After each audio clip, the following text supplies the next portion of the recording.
everyone, and welcome to episode 87 of the History Hotline. I'm your host, Deanna Lincook, as always, and today's episode is all about the History Matters Journal. Now, the intention with this episode is the first of a series of episodes that will come out probably one a month, maybe a little bit sooner, depending, and it will feature members of the editorial team on the History Matters Journal, and they're going to be speaking about their own research, the journal, and how it came about. And this episode is the first in that series.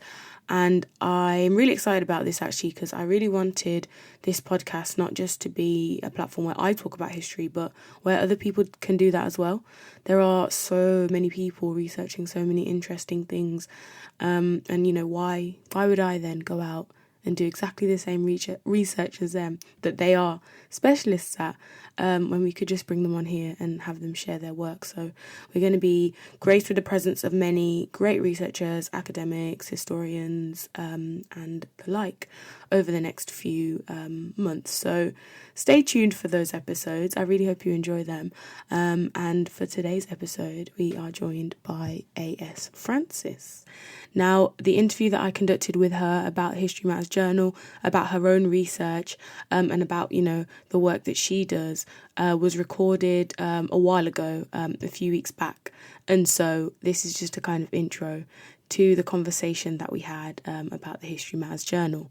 Now, at the time when we had recorded this, the newest volume of the journal was not yet released, but I'm pleased to say it has been released, and I wanted to kind of share a little bit about the contents of it for this volume. Now, I won't spoil it and tell you exactly what the History Matters Journal is all about, as A.S. Francis is going to do that for us shortly. But just to say that this volume of the journal contains different articles written by a range of people from a range of like academic, non-academic, historical research, archiving backgrounds, and they all write about the African diaspora in Britain. And so this kind of issue is a really exciting one, actually. I'm going to run through the contents for you just to give you a taste of kind of the range of articles that are in there. There is an article by Marika Sherwood about Bassa and the school curriculum. Claudia Tomlinson's written about researching Black history in the Communist Party records. Tion Paris has written about Claudia Jones and Black radicalism in Britain. Reuben Darrell's written about the Ku Klux Klan in the Midlands. Danny Thompson has written about Samuel Jules Celestine Edwards, a Black radical in Edwardian Britain. Arista Ajidele has written about John Archer, one of the first Black mayors in London. Kevin Searle has written about the National Archives records in focus, and there are book reviews, one on African and Caribbean people in Britain and history, reviewed by Montaz Marche, Hidden History, African Women and the British Health Service, reviewed by Frankie Chappell, and Freedom Seekers, Escaping from Slavery in Restoration London by Annabel Gilmore. So they're the articles that are kind of in this volume, but you know, there are several volumes which we're going to talk about on the episode with A.S. Francis, that cover the widest range of topics, of kind of, well, what you might define as Black British history or people of African, Caribbean descent in Britain. It's a really, really interesting publication, and something that you should all know more about. So tune in and stay listening to find out more. And so, as I mentioned today, we're going to be speaking to A.S. Francis, and kind of on behalf of the History Matters Journal, about the work that they do, and, you know, the purpose of the journal and what it does in regards to sharing the histories of people, Black people from Africa and the Caribbean in Britain, and the work that they do here in their lives and their histories and everything that kind of relates to that. And so, on today's episode, we have A.S. Francis, who is a PhD student at the University of Chichester, researching women's involvement in Britain's Black radical organisations during the 1960s to the 1980s, and the development of a Black women's movement. In addition to this PhD research, Francis is in the process of writing a publication celebrating the long-standing and far-reaching activism of Gurlin Bean, which is set to be published by Lawrence and Wishart as part of a series of publications about Black radical women. Francis is also a consultant to the Young Historians Project, a member of the History Matters Collective, and co-founder of the History Matters Journal. Welcome to the History Hotline podcast. Thank you. Good to be here with you. Amazing. So we've got lots of questions for you today. Hopefully they won't be too difficult. And obviously, since we have a guest on the podcast, it's only right that we get to know them and ask them a few questions about, why they love history and all that good stuff. So quick fire questions for you. So why history? Why have you chosen history as the thing you're going to do? Maybe not with the rest of your life, but your life right now. Why is it that you like it so much? That's a good question. And I'm thinking back to where it all began. And I just think that I didn't really have a choice in terms of it's just something that I've always been interested in.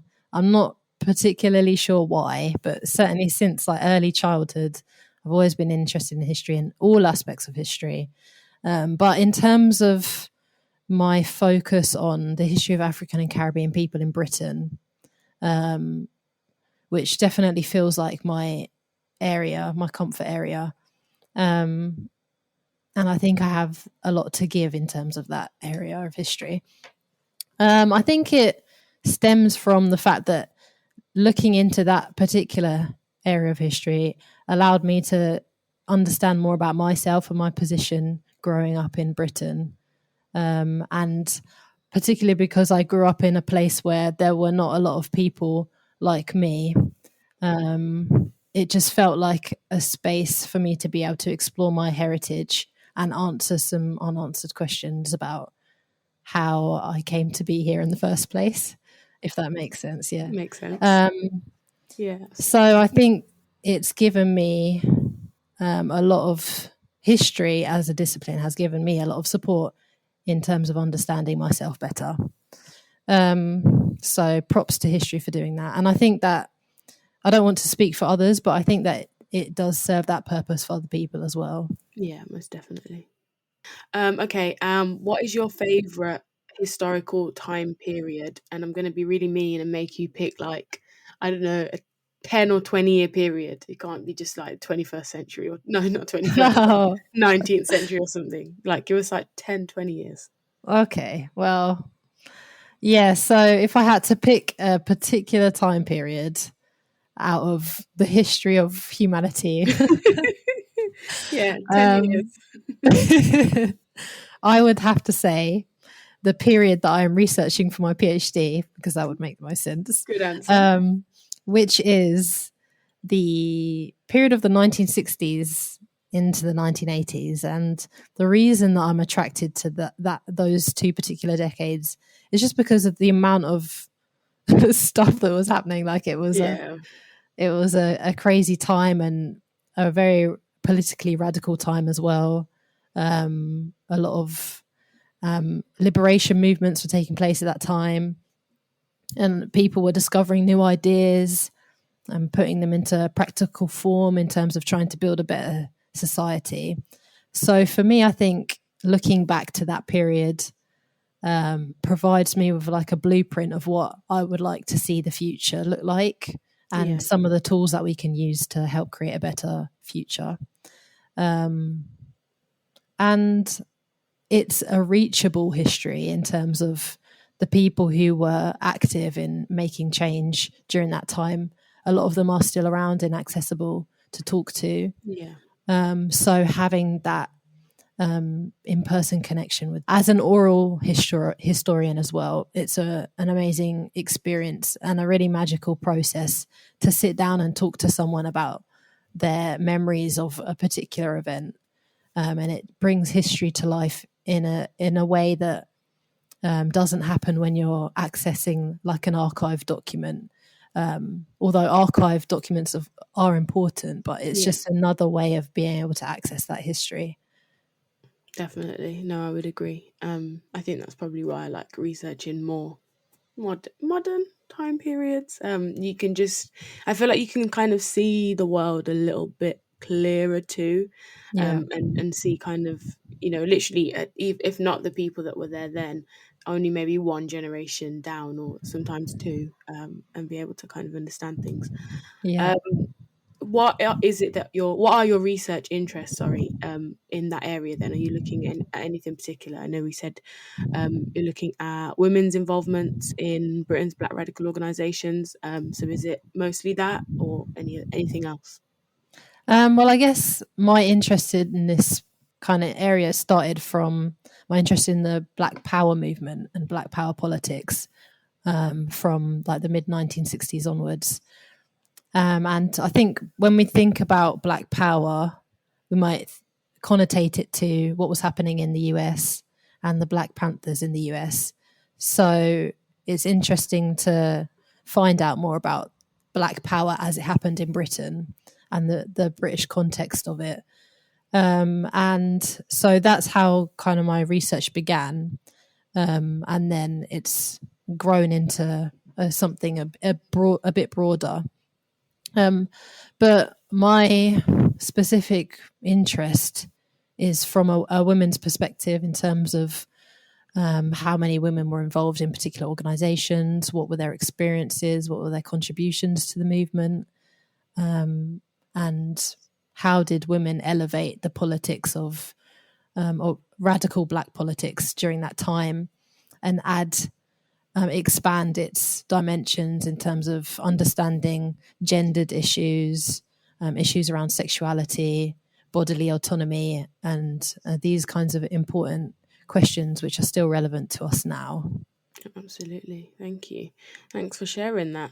And finally then, a historical figure that you wish more people knew about, whether from your own research or from another topic or another area. There's like names flashing through my head. You can give us a few if you want. There's one I thought you definitely would say, but I'm going to see if you say it. Is it Gerlin? Yeah. Yeah. Well, I probably should mention her. I think it's only right.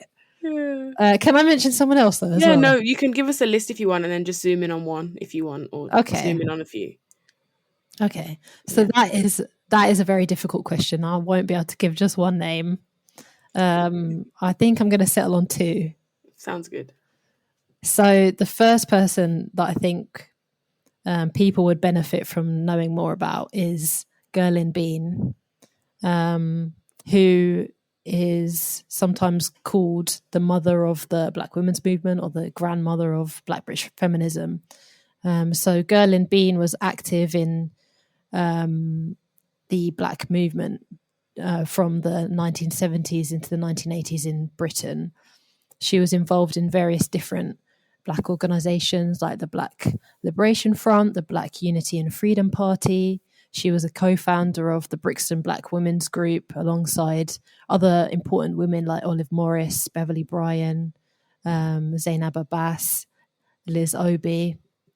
And she was also a co-founder of the Organisation of Women of African and Asian Descent, which was set up by other women as well, like Olive Morris and Stella Dazzy. So she was a part of this really energetic collective of Black women who were just constantly setting up different organizations to address the specific needs of Black women during that time period. So I think that she needs to be given her flowers in her lifetime, and more people should know about her, but also about the women who she was in struggle with. Also the women who she was organising alongside, because I think history, a lot of time, the way that history is presented is to view an event through the lens of one individual. But as we know, history often occurs from collectives of people getting together and fighting for a specific cause. So it's important to highlight Gerlin, but also the women that she organised with. So she would be my first person. Another individual who I would like to highlight is William Coffey, who was a Chartist in the 1800s, and he was of Caribbean descent, and he was based in the southeast of England, and he was eventually deported to Australia for his activism in the Chartist movement. The reason that I bring him up is because the Chartist movement is something that Black individuals who were living in Britain were heavily involved in. And he was a leading figure in that movement. He was also on the more radical side of Chartist politics, and is interesting in how the state treated him, and that he was eventually deported to Australia because he was seen as a threat at that time. And that even though he was physically removed from Britain, that didn't stop him in fighting for what he believed in. So I think that's an important lesson. Definitely. He teaches us, yeah. Yeah, and thank you for bringing two people from, well, not, the earliest of Black people being in Britain, but very early on, much earlier than we often associate with Black British history, but also Gerlin Bean and the women that she worked alongside with. I think I've had that debate on here before with myself, mind you, about the importance of like individuals in terms of inspiring people, whether that be generations as we move forwards, but also knowing that no individual works on their own in a vacuum. There are always other people. Maybe they're not the loudest voices, or they don't do the thing that creates the most attention, but there are also always other people there.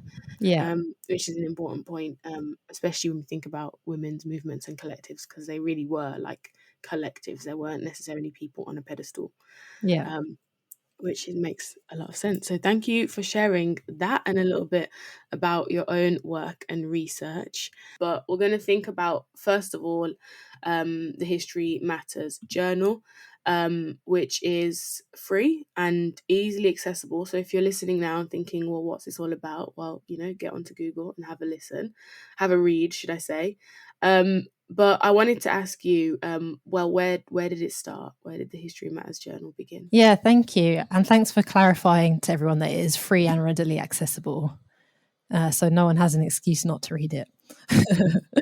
But the History Matters Journal is, I guess, a slightly separate story from the History Matters Collective and how that was set up. So just going back to 2014, which is when History Matters all began, the Times Higher Education had published an article basically highlighting the really low numbers of young Black people or young people of African and Caribbean descent who were taking up history as an undergraduate subject.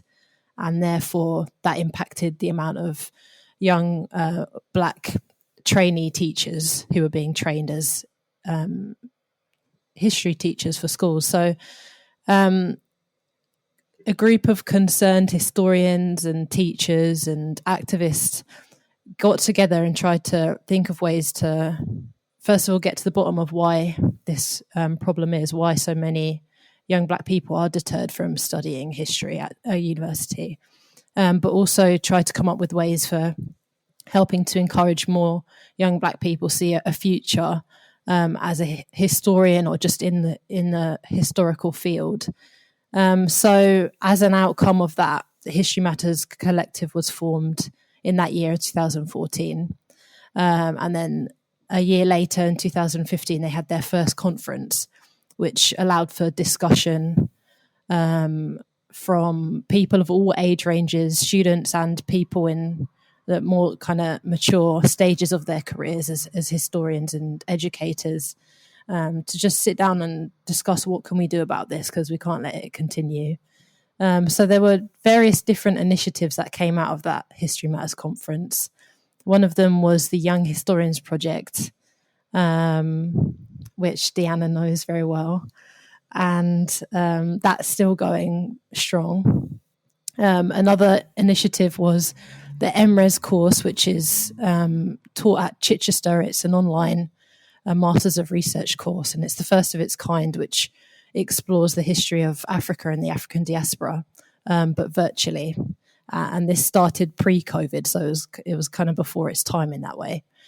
And then another outcome was the New Perspectives Conference, which took place, I think, 2017, which brought together researchers, again, of all different stages in their careers, PhD researchers, individual independent researchers, young people, and basically gave them an opportunity to present the research that they had been conducting on the history of African and Caribbean people.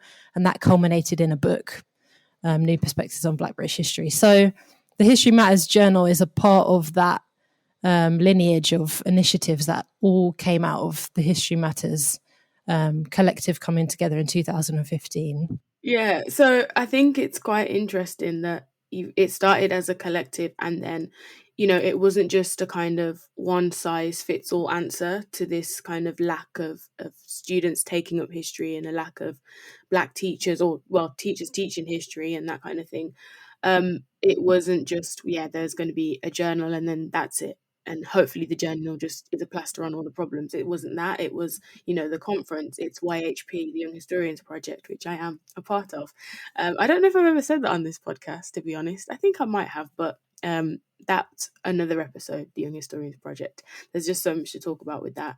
But yeah, with New Perspectives, the conference, the MRES as well, it seems that this collective has not just tried to kind of fix one thing, because this kind of lack of diversity, should we say, in history isn't just a kind of one strand issue. There are so many like threads to it, and it seems that the collective really have been working to address several threads of it to kind of make an actual change and a positive change across the board, and not just in one area like academia, or just in schools, or just in, I don't know, research or something like that.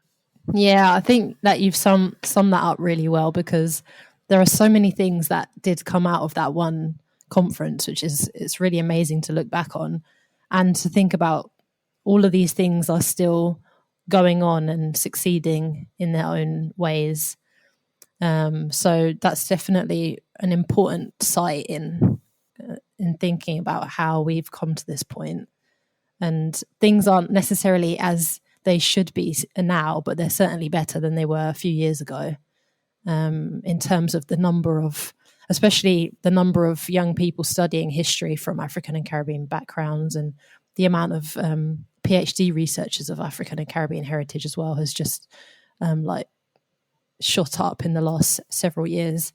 And while we probably can't claim all of the can't say that that's all down to the History Matters Collective, but certainly it did play a leading role in finding ways to encourage people in that direction. Yeah, definitely. And I think you can take a lot of the credit for that in History Matters Collective, because even if it's just for a student coming up and seeing that something like the Young Historians Project exists, there are young researchers looking at histories of the African diaspora in Britain. That exists. You know what I mean? And it's so easy, I think, to feel so isolated doing this kind of research in Britain, because it at some point seems like nobody else is doing it. But when you kind of realize that, in fact, a lot of people are doing it, and there is a space for you to kind of to speak with others and work with others that are actually researching similar things to you and encountering similar problems,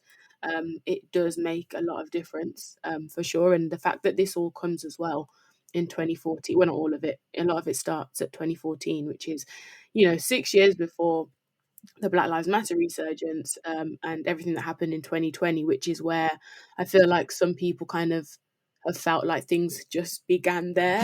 I mean, this podcast started there, but it by no means, was 2020 necessarily a point of things turning. I feel like Young Historians Project were already working on, their like second projects and that kind of thing. And the History Matters journal was being published. Despite that all happening, things kind of carried on. Yeah, absolutely. So thinking then about the History Matters journal, which was one of the things that came out of the collective, when did you say, sorry, that started, and why a journal? Why something in written form? The History Matters journal actually came out quite a while after History Matters first appeared in 2014. So it didn't get up and running until the summer of 2020, which is 6 years after History Matters was formed. And it's quite interesting, as you were describing, that although a lot of work was being done in terms of the history of African and Caribbean people in Britain, A lot of things did start in 2020, so it's quite an interesting year. And so basically, the reason behind setting up the journal in the first place was it began as a conversation between Professor Hakim Adi and Marika Sherwood, who are two pioneering historians and activists who've been campaigning on getting better coverage of Black history in the national curriculum and elsewhere for a long time, decades. And they had co-founded BASA, which is the Black and Asian Studies Association, back in the 1990s. And for a long time, BASA was the leading organisation in terms of campaigning on issues of the national curriculum, encouraging people of all backgrounds to be engaged in the history of Black people in Britain and create space for people to be able to present that work. So they had set up the BASA newsletter, which was a physical newsletter that you had to distribute, print, and people could buy it for, I don't know how much, but probably not that much. But there was cost involved in producing it. So they basically wanted to start that work up again. But in the 21st century, printing and distributing a newsletter is not as easy as it was, or it's not the only option for a newsletter or a journal. So we thought definitely that it should be digital, which would allow more people to be able to access it on their phones or computers, and for free as well. So that takes away a barrier in that sense. And it's also easier for us, millennials and whatnot, to be able to create a journal digitally. So we started the journal in digital form. And the aim of it was not only to provide a space for people who are interested in learning more about this history, wherever they're based in the world, and whatever their educational background and so forth, but also to give an opportunity for emerging historians, people who are early on in their career, to have a space where they can publish their work and get the word out that they are researching that particular area that they're researching. So our first issue was launched in the summer of 2020, I believe. And it's just gone from strength to strength. If you look on the History Matters website, we have all of our journal issues there for people to access in full. And you can see the difference from the first issue to the last issue in terms of how things have developed. And we've been able to get more people working on the editorial working committee, which has really strengthened things. We've been able to expand the amount of researchers whose work we publish in the journal and the scope of the research. So that's been a really exciting development to watch from 2020 to 2022. And we are still in the early stages in terms of it has only been a couple of years. And so hopefully we can just continue finding helpful ways to present this history to people and just keep encouraging more people to think about themselves differently. You don't necessarily need a degree to be able to write about history, or if you don't necessarily even need to write about history, you could, write a poem about how you feel about a certain event, a certain historical event. It could be a piece of artwork. There are all kinds of different ways of presenting history. So hopefully History Matters continues to be a beacon for people to be able to find themselves as historians. That makes sense. And I feel like it absolutely does that and has done that over the past few issues. And I was just thinking then, maybe personally, how has the journal helped you? And in terms of sharing histories of the African diaspora in Britain, in regards to your own contributions to it, or as an editor and as a person that kind of has the final say over what goes out in the journal in the end. It has been an amazing privilege, I think, to be a part of the History Matters journal working group, and just to see how many people it has reached. And sometimes it's unexpected.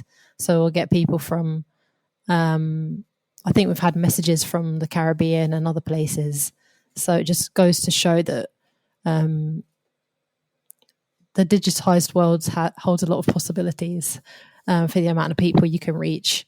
And every time we get submissions of articles for the History Matters Journal, it's just a joy to read them.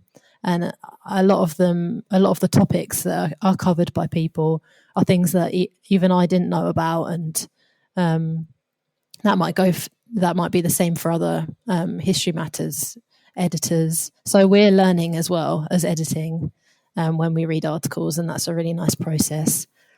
And as I say, the scope of the history has expanded as well, even in these short 2 years, which have felt very short, but just getting a sense of the new research that's being conducted and the new faces in the field of Black British history as well is always a really exciting thing to witness. Thank you. And I just wanted to pick up on what you said about like the scope, because when I read the journal, it's like, how is it not how obviously it's possible, but there are just so many different topics within, something as I feel like sometimes Black British, we call it Black British history or the history of the African diaspora in Britain. It's like shoehorned into something that's allegedly so narrow and small.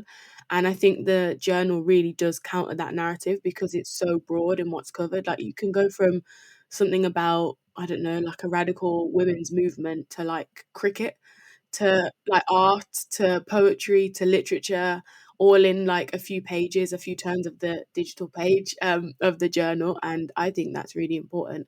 That another thing that the journal is doing, because I think it's quite easy to get into the thinking that Black British history is very post-war, is very much about just racism and struggle, when there is so much more to that history, to those histories, histories of the African diaspora in Britain, which I think that the journal does really well. And one of the reasons I like it also because you can literally just download it, have it on your laptop. You don't need the internet then because it's downloaded on your laptop as a PDF, and you can just pick it up whenever you're ready. If you're on the train, you can just read an article, use it for further research because everything has references, obviously, bibliographies, there are extra notes. So if you want to read more about a certain topic, then you can find it in the journal and then go from there, which I think is wonderful. And then obviously the people that have written these articles as well, you can go and follow their work and any other research that they've done in other formats. So I do think it is a really, really great place and a space for the research that is coming out of Britain and the wider world. And it is obviously making a mark on the wider world too. The journal, I should say, not only publishes articles of historical research, but it also publishes archive documents that people have found that they think are interesting, and announcements about what kind of courses are going on that people might want to apply for. So it's like a very broad and mixed bag of announcements and research presented. So some of the things that I really enjoyed in the spring 2022 issue was, first of all, the imagery. So with every article, we try to accompany it with as much photographs and images as possible. Because for me, when I'm reading something, it just elevates it when you have a visual aid to guide you through the history. So something that I really enjoyed was Kevin Williams' article, which was basically a first-hand account of the Black People's Day of Action in the aftermath of the New Cross Massacre in 1981.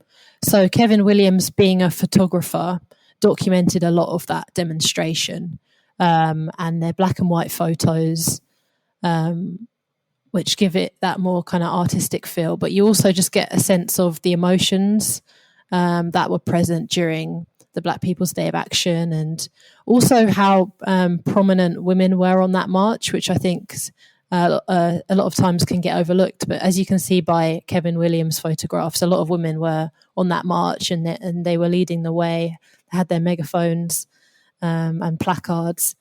So those photographs were really beautiful, and as well Kevin Williams' description of that day as someone who was there in the flesh was a really inspiring piece to read.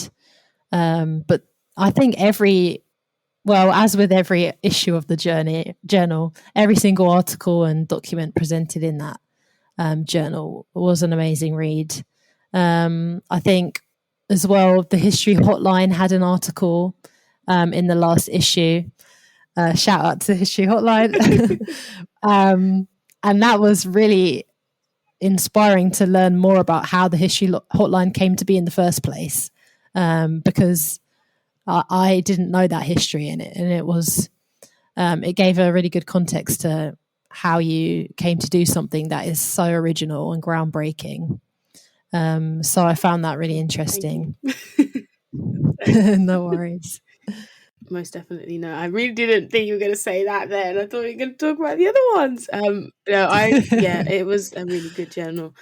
I think I really did like the cricket one. I think I really like reading about history through sports a lot of the time. It's not why I research really ever, but yeah, the cricket club and the kind of way that was a space in a time where it was needed. Yeah. So I think that was something else that was quite interesting and different as well. And I think that's the point, you can go from something as new as this podcast and how that started, and then personal reflections of a movement and the people's day of action, which was obviously something so huge. And then to sports and to all sorts of other things. There's also book reviews in the journal as well, so anything that's kind of been newly published, there'll be words on that as well. So there's something for everyone, I would say, in this journal, most definitely. And yeah, so I just thought as well to ask, in case anyone's listening that is a researcher, whether academically or outside of academia, and they just do their own research, whether in the community or outside. How can people contribute to the journal, and when kind of is the next publication expected, and are you taking submissions? Yeah, so that is a really important point. We want submissions from pretty much anyone. If you are interested in this history and you just want the opportunity to be able to explore a subject, then please do get in touch with us, and we can always give guidance and advice as well. If, for example, maybe you haven't published an article before and you just like some advice on how to begin, we're a very friendly bunch of people and approachable, I hope. So if you are interested in submitting an article or a document that you found, or you would like to review a particular book that's recently come out, then please do get in touch with History Matters. And the way to do that is go to historymatters.online, which will take you to our website. And then we have a page on there called Contact Us, which is a contact form. You can submit your name, your contact information, and tell us what it is that you would like to contribute. And then we will get in touch as soon as humanly possible. And we can begin a conversation about how to get you involved. Because we do want to continue growing the History Matters Journal and expanding the scope. As Deanna said, there is so much to say about the history of African and Caribbean people in Britain, and it goes centuries back. So there's so much more that we want to present in the journal, and there is opportunity for any and everyone to get involved in helping to make these histories better known.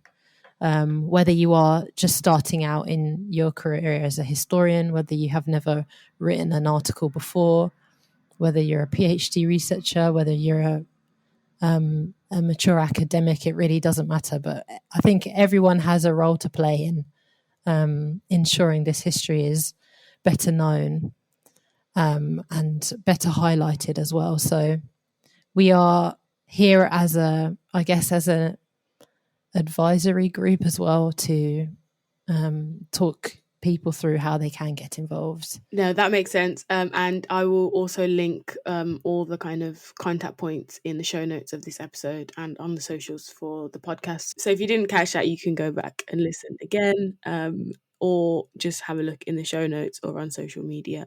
Everything will be linked if you did want to ever think about contributing something to the journal.